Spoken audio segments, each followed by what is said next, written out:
I can't believe I'm here and now. I'm still pinching myself that it's come full circle. My kids want to be with me. That's they awesome. feel a safe space around me where they, 18 months ago or even 2 years ago, they would never said what they've said, and it's just, I'm still in awe of that. Everyone said it will happen, but I just didn't think it would ever come, and here I am.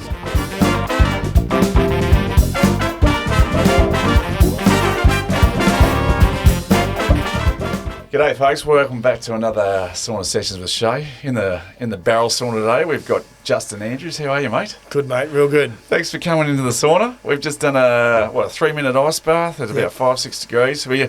Justin's a pro at this stuff, so I had to go buy bloody 6 bags of ice just to, I couldn't do the water with you and do a 12-degree one. I had to bring it down because I know as soon as he got in, it was like, a baby wanting some candy. I don't even know what that saying is, but it was easy for you. Anyway, yeah, very easy.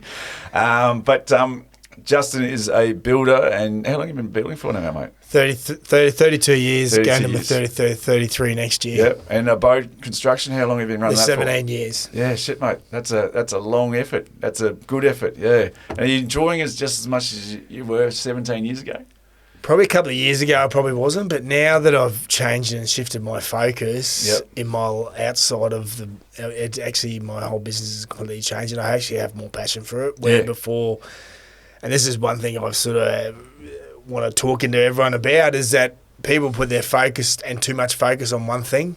When you start putting yourself into other areas of life and start focusing on other things, it sort of allows you to let go a bit more of it, and for me, letting go has actually allowed my business to thrive more than it ever has before. So otherwise, you're holding. Oh, actually, sorry, mate. Before we go, Justin's going to do the ceremonial ladling. Now, just be careful, mate. 3 out of 4 people have burnt their arms. Going too close. There we go. Look at that. We're away. Get that eucalyptus into the system, mate. Yeah, we're away.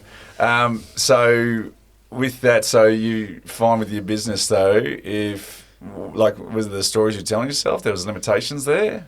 No, it's just that I was putting everything into the business, my whole everything, and which is then, it allows you.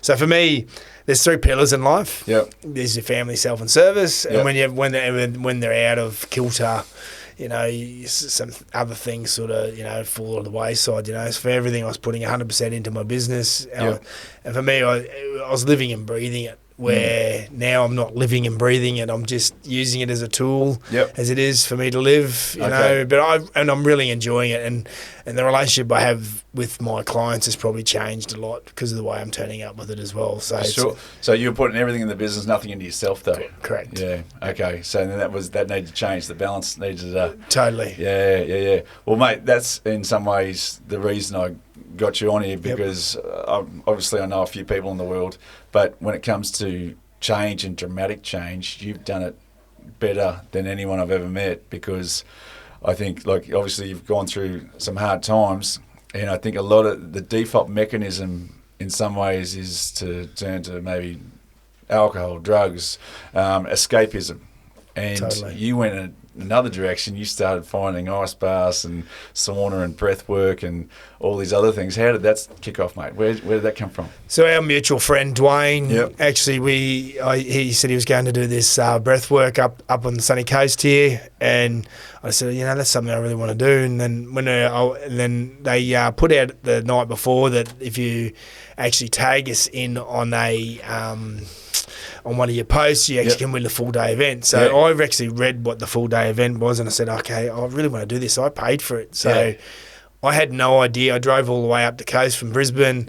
Had no idea I won the event, because Dwayne told me and said, "Oh, you've won the event." I said, "What are you talking about?" I said, and it's all over Instagram and everything. And you haven't done any of this before? Never done anything like this. I mean, I've done that. Like my ex was very much into it, but I just never really delved into it, And not breathwork, but other things. She was in other modalities, but for me, and then I won the full day event. So then I said to Dwayne, well, since I paid for my ticket, you may as well come along and take the ticket. So him and I delved into something that we've never done before. We actually did a breathwork, did a whole masculine, feminine day where for the first time in my life, I realised how to actually drop into my feminine side, me living in my total masculine my life. How many builders live in 100% masculinity. Well, they have to, because that's all they've been taught, you know. They've never been taught how to, it is healthy to drop into your feminine side when you need to. Oh, for sure.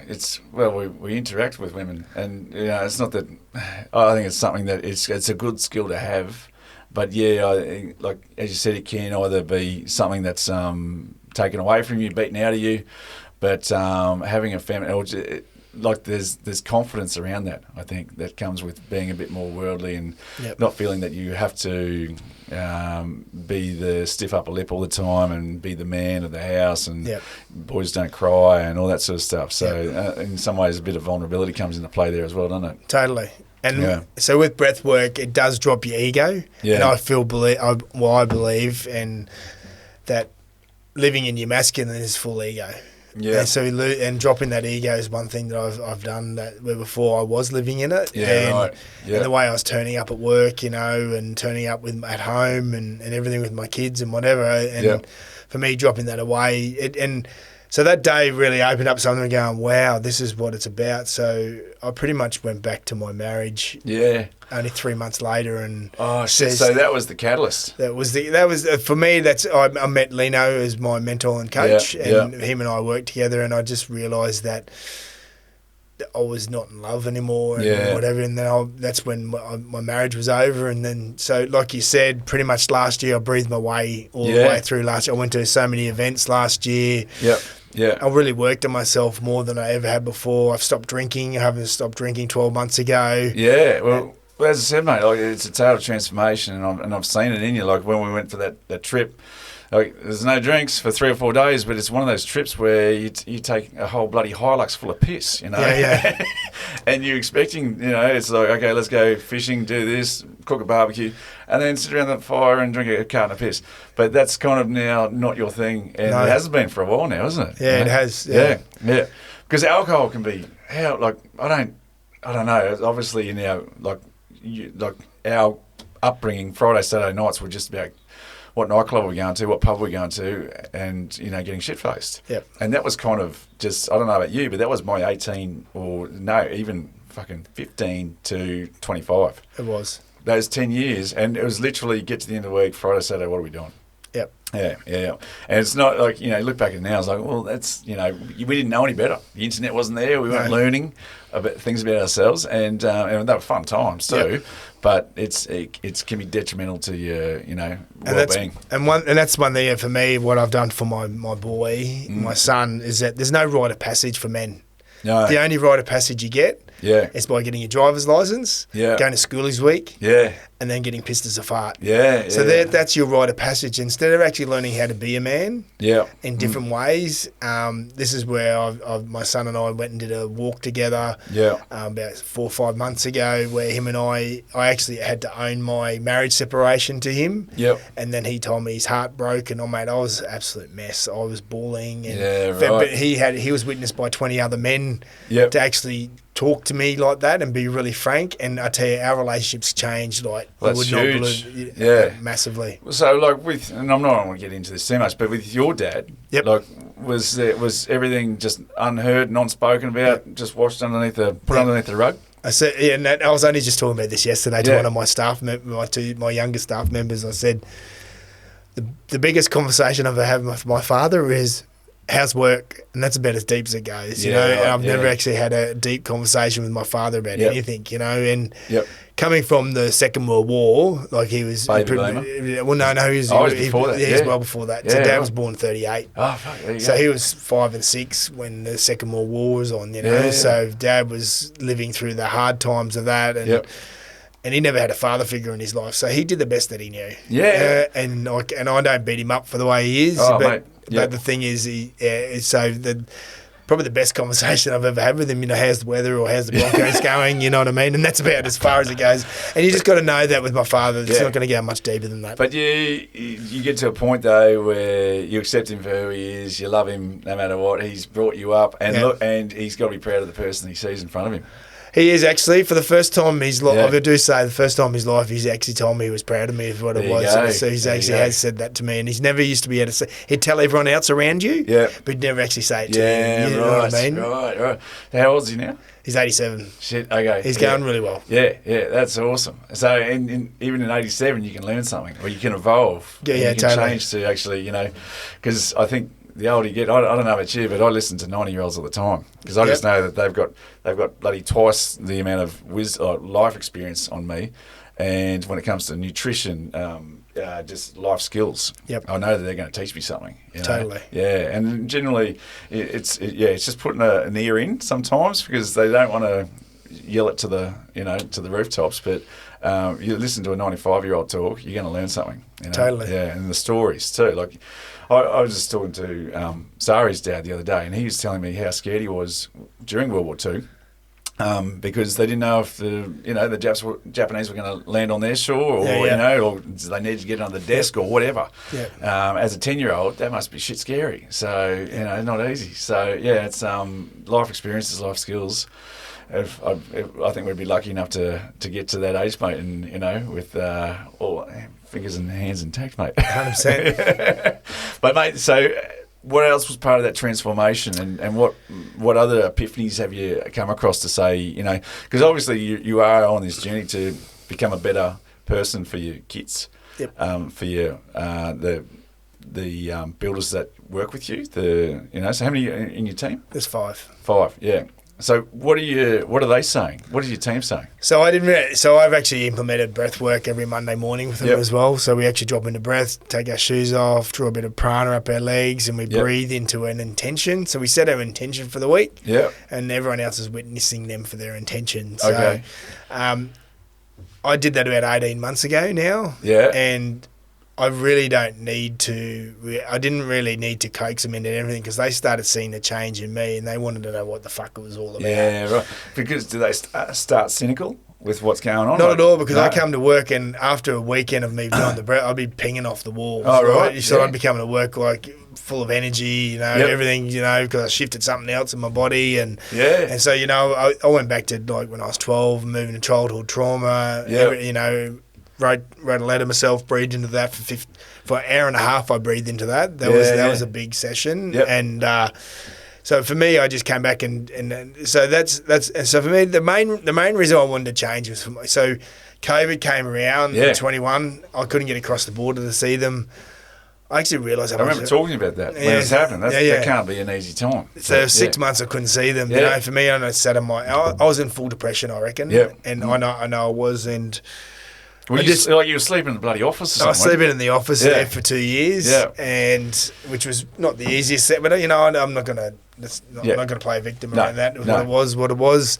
But for me, it was just I had so much realisation how much I was not there for my kids, and how I was an angry person around it and them, and I'd take home and for me, I wanted to shift that. So Lino and this morning I had a Zoom call with Lino because I'm doing this other program with him at the moment. And I just thanked him today. I said, I can't believe I'm here and now. I'm still pinching myself that it's come full circle. My kids want to be with me. That's awesome. They feel a safe space around me where they, 18 months ago or even 2 years ago, they would never have said what they've said, and it's just, I'm still in awe of that. Everyone said it will happen, but I just didn't think it would ever come, and here I am. You've also, do you give yourself a pat on the back because you've made it happen? Yeah. You could have gone the other way quite easily. Totally. And that's probably the default mechanism. Where's Dad? Oh, he's in the fucking gutter again. Well, that's the thing is one of my good mates actually, did so much coke and drinking when he broke up with his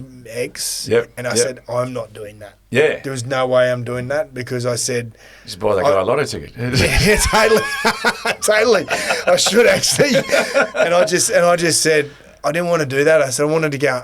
I needed to change me because I had a failed marriage, and it's because of the way I turned up in my marriage, for me, it was just, I blame 80% on me. The reason why the marriage failed is because of the way I turned up. And I said, I don't want to turn up for that for anybody else again, Because I think I met you probably about 3 years ago. I was one of Dwayne's camping trips. Correct. So I wasn't working with him. And you just come up like you were going on the trip. And Dwayne just invited me along. Yeah. So I think there was Mark Rainbow, there's a few other people. Yeah. But that was my first meeting of you. Yeah. And we got on really good. Yeah. And I knew we'd sit around the fire and have a chat.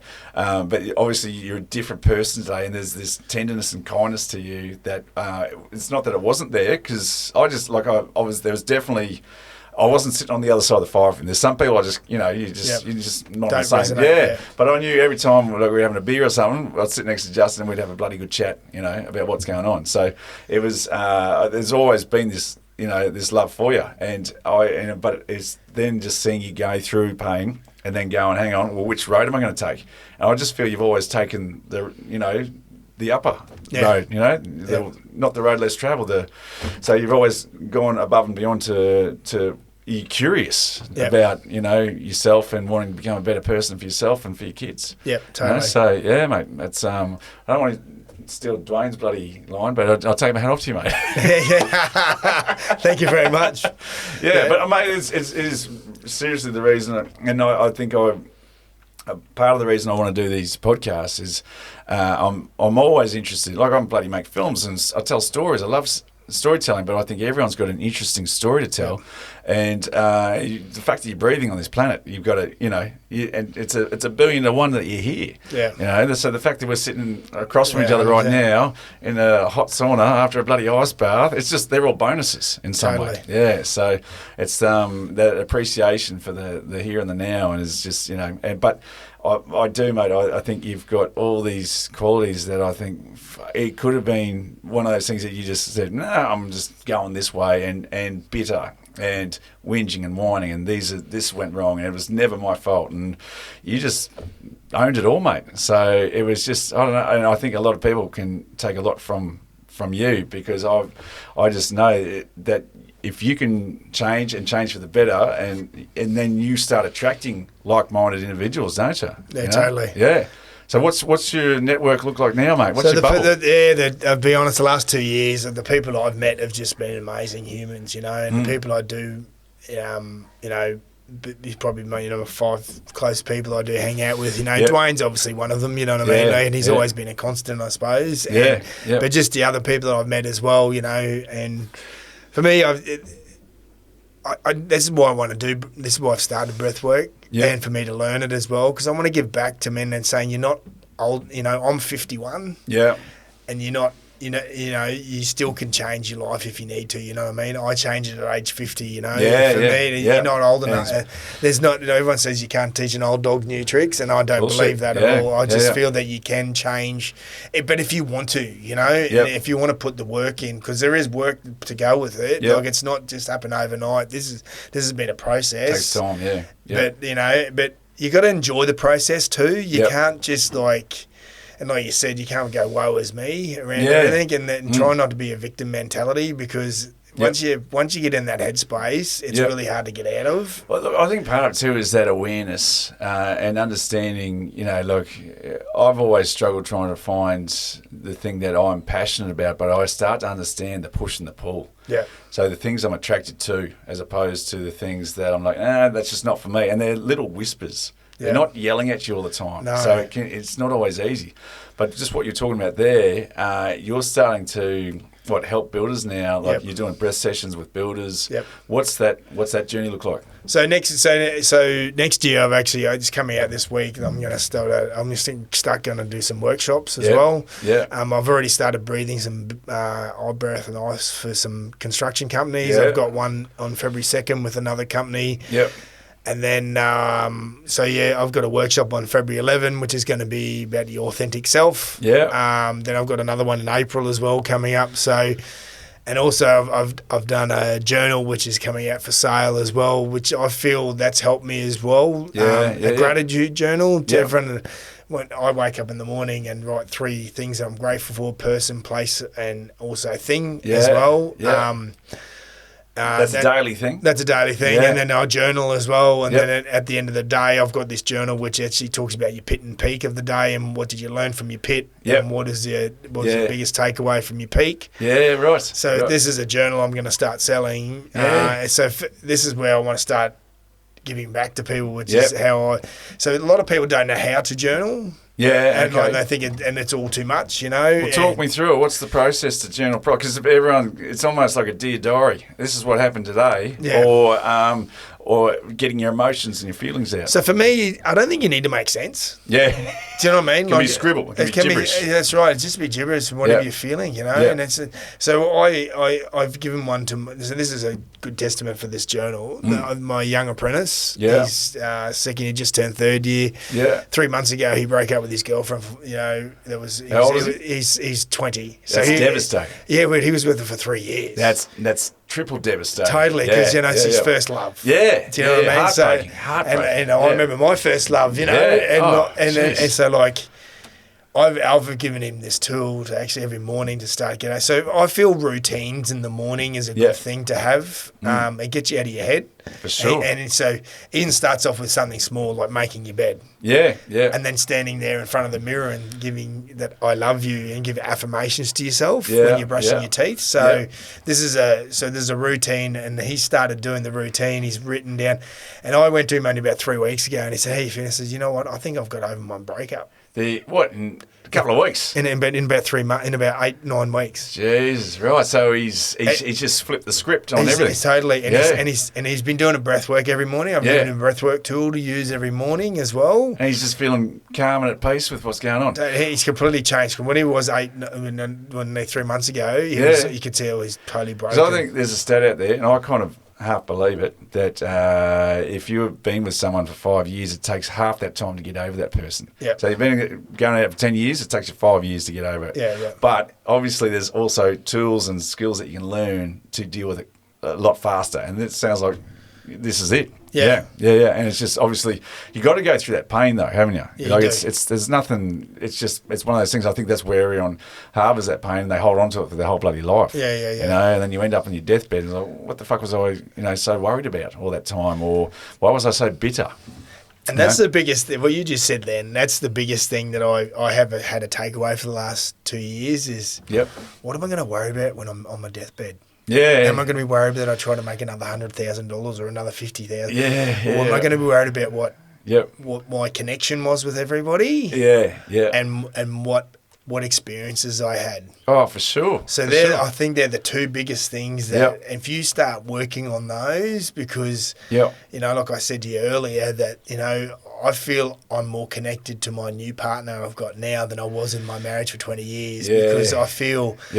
because I've changed as a person, I actually can feel them more and understand them more. And I just, you know, we've been together 8 months. We haven't even had a curly moment yet. Do you know what I mean? Yeah, right. And just say something has come up, we actually sit down and we can actually have a conversation around it. Yeah. And actually hear the other person, you know. Instead, where before I used to always probably shut off and not want to hear the other person, you know. Now it's and like you said with your partner, you know, you guys understand each other. Like you don't even need to say anything or verbalise it. You can pick up on that person's energy. For sure. But I think a big part of that too is patience. Like I was single until 40. I was 41. Everyone thought I was gay through my 20s, and then I was baby bi through my 30s. But I was just waiting for the right person to come along, and and again is that I knew that was out there. But I said to Sarah about this today just before you came. It's like I was always had the openness of mind to know that there could be someone out there for me, and I never shut that down saying girls are shit, they're all frigging this and that. And you know, like it was always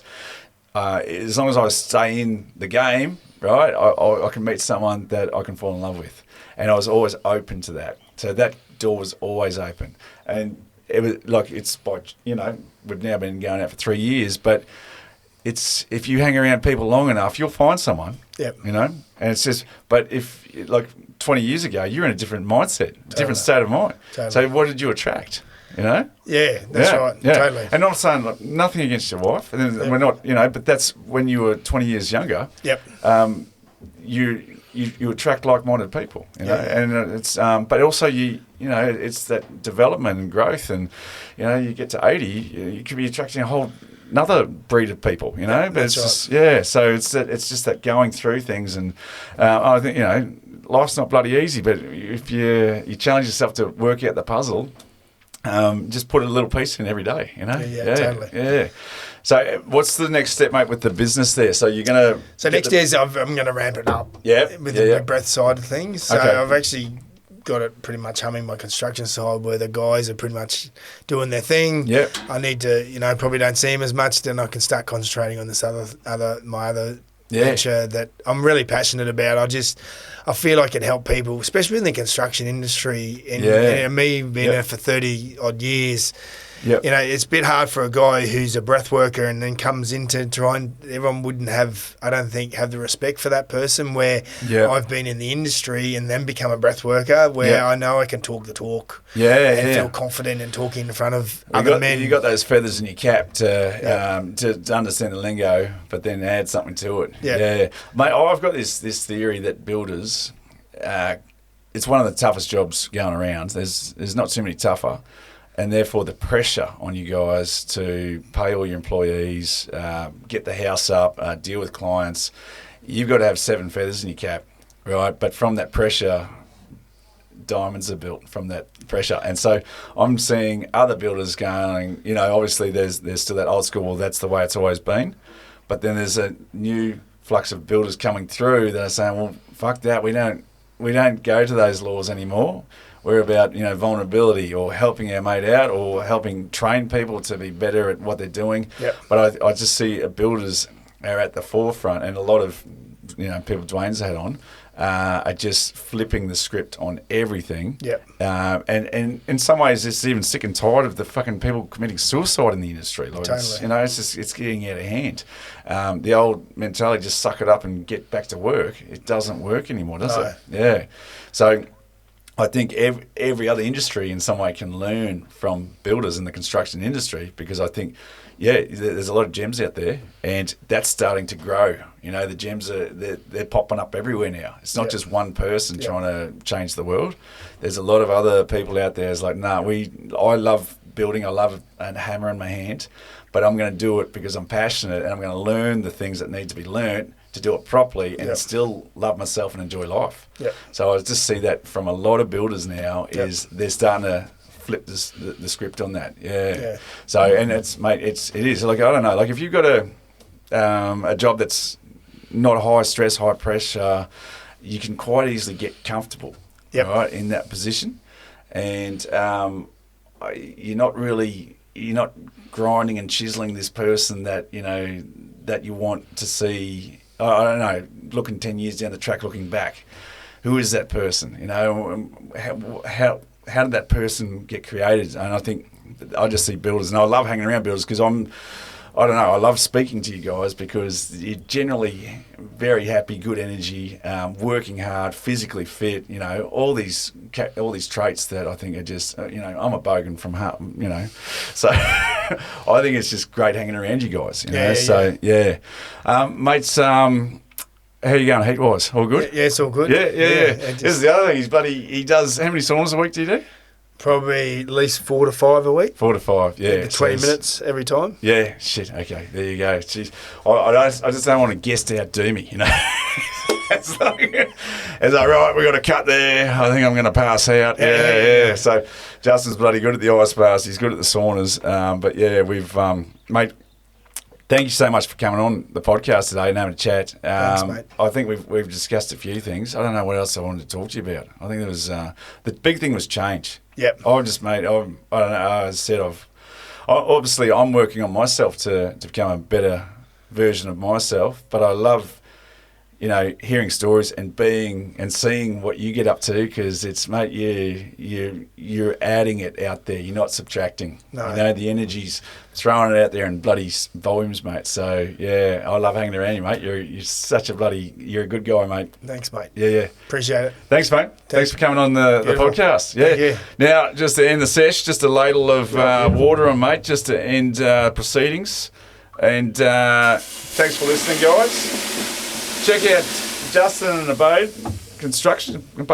Yeah. Yep. And don't forget to like, subscribe, and share, and all that shit. Whatever you got to do. CTAs, call to actions. I don't know if you need them.